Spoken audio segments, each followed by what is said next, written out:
ஆண்டவருக்காக உண்மையா நிக்கும்போது பார்த்தீங்கன்னா, அநேக பிரச்சனைகளை நீங்க தாண்டி போக வேண்டியிருக்கும்.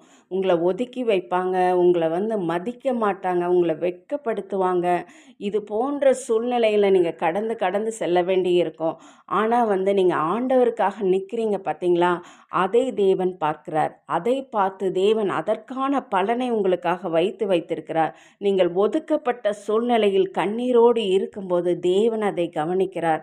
அதற்கான பிரதிபலனை தேவன் வைத்திருக்கிறார்.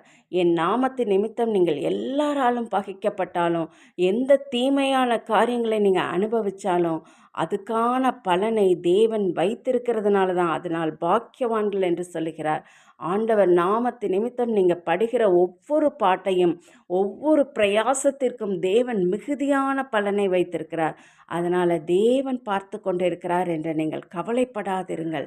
தேவன் அதற்கான பலனை நிச்சயம் உங்களுக்கு தருவார். ரெண்டத்தனையான பலனை தருவார். ஆண்டவர் உங்களுக்கு பாதுகாப்பான நன்மைகளை கொடுத்து ஆசீர்வதிப்பார். ஆமேன், ஆமேன், ஆமேன்.